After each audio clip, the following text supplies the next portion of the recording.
ஐஏஎஸ்ன்றது வந்து ஒரு இந்தியாவில் வந்து வெரி ப்ரெஸ்டீஜியஸ் எஜுகேஷன், அது ஹை எண்டு. அதை வந்து நம்ம வீட்டிலேருந்து ஒரு குழந்தை வந்து பண்ணும்போது அவங்க எல்லாம் என்ன எடுத்துக்கிட்டாங்கன்னா அதை ரொம்ப சந்தோஷப்படுறேன். உலக தமிழர்களுக்கெல்லாம் அதை நன்றி சொல்கிறேன். அது அவங்க வீட்டில் ஒரு குழந்தை வந்து ஐஏஎஸ் பாஸ் பண்ண ஃபீலிங் அவங்களுக்கு வந்துட்டு அவ்வளோ பேர் யூடியூப்பில் அவங்களே போடுறாங்க, அவங்களே வாழ்த்துறாங்க. அது இல்லாமல் I have to appreciate my son also. அவரும் அதுக்கு ஏற்ற மாதிரி வந்து நான் படிக்கணும்னு சொன்னார். படிங்கன்னு சொல்லி என்கரேஜ். பட் அங்கே வாழ்த்தம் வந்து சத்தியமாக அதுக்கு வந்து நாங்கள் லைஃப் லாங் நன்றி சொல்லிக்கிட்டே இருக்கோம். உங்களுக்கு அந்த ஆசை இருந்திருக்கா ஆரம்ப கட்ட காலத்தில்? இல்லை, எனக்கு வந்து கண்டிப்பாக ஆக்டருடைய போய் ஆக்டராக எனக்கு கூட நான் ஆக்சுவலி பிரபு சலமன் சார்கிட்ட சொல்லிட்டு இருந்தேன், சன் இப்படி இருக்காருன்னா. இன்ஃபேக்ட் அவர் அப்படியே பேசிட்டு கும்கி பார்ட் 2 எதாவது பண்ணும்போது இவரை பண்ணலான்னு. அதுக்கப்புறம் 2 பேர் கேட்டாங்க நடிக்கணும்னு சொல்லி கேட்டு இவர். இன்ஃபேக்ட் என்னுடைய சன் வந்து நல்லா கர்நாடிக் மியூசிக்லாம் ரொம்ப ப்ராப்பராக கற்றுக்கிட்டு வருவார். அது இல்லாமல் நிறைய பிளேலாம் அண்ணா யூனிவர்சிட்டி பண்ணார், பிளேலாம் பண்ணியிருக்காரு அவர், இங்கிலீஷ் பிளேலாம். பட் அவருக்கு வந்து நடிக்கணுன்ற இன்ட்ரெஸ்ட் கிடையாது. But he knows. பட் அது டைம் தான். சப்போஸ் அவர் நடிகராக இருக்கலாம். இன்றைக்கி வந்து ஒரு IAS going to be a collector in future. Okay, என்ன சொல்கிறேன், எதுக்காக இது மாதிரி பண்ணிகிட்டு இருக்கீங்க அப்படின்னு. இப்போ எதுக்கு அதெல்லாம் பண்ணிகிட்டு இருக்கீங்க, ஒன்று சொல்கிறேன் என்றார். இப்போ இருக்கும்போது அப்போ அவ்வளோ டிஃப்ரெண்ட் இருக்கும். அந்த சாங்கை நீங்கள் பார்க்கலாம். விக்ரம் நான் வெற்றி பெற்றவன், இமயம் தொட்டு விட்டவன், தகிடத்தா கதை மிதவன், இப்படி இருக்கும்.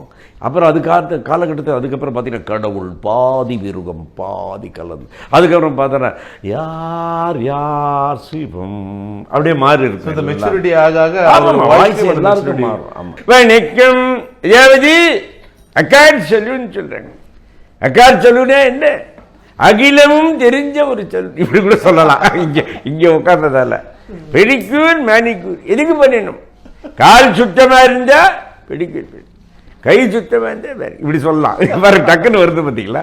அதெல்லாம் இது ஓப்பனிங்க்கு எதை போடணும், ப்ரேயர் சாங் மாதிரி ஐயா அது சொல்கிற கிருபானந்த வருது. அது வந்து வேர்ல்டு வைடு வாய்ஸு. யாருது? நான் ஒரு சீன் சொல்கிறேன், நல்லா கேட்டுக்க. நான் ஒரு சீன் சொல்கிறேன், நல்லா கேட்டுக்க. யாரு ஹீரோ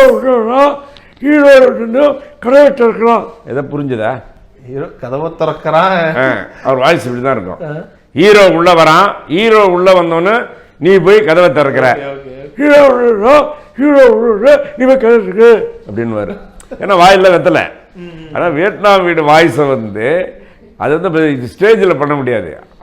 ஷூட்டிங் ஸ்பாட்டில் பண்ணால் அவ்வளோ பேர் சிரிப்பாங்க பயங்கரமாக. அவர்கிட்டே நான் பண்ணியிருக்கேன். ரொம்ப என்ன கிண்டல் பண்ணுறியா அப்படின்வாரு. உங்கள் பாஸ் எங்கே இருக்காரு அப்படின்றாரு. உடனே நான் ஆரம்பிப்பேன். எப்படின்னா, அழகான சோலை ஆள் போகிற மாதிரி சாலை, வெளியே பறிக்கிற மாதிரி கட்டி வச்சுருக்கான். பளிங்கு மண்டபத்தை பார்த்து நடக்கணும், இல்லா காட்டி பல்லு உடஞ்சிரும்.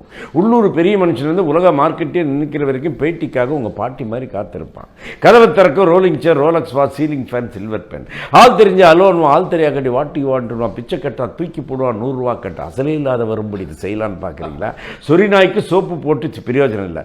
சொல்கிறேன், கோம்ப நாய், சட நாய், பாம்பே நாய் சொல்ல மாட்டேன். பாம்பேன்றது ஊர். மேடையில் ஆடி இடையில வருவா, தொடைய வருஷ கையில் வச்ச சிகரெட்டால் ஒரு குத்து, டம்மாலு பலூன் வரைக்கும் கட்டி பிடிச்ச புத்தம் கொடுப்பா. அவன் தண்டா என் பாஸ். ஒரே டைலாக், ஒரே ஷாட். Super super.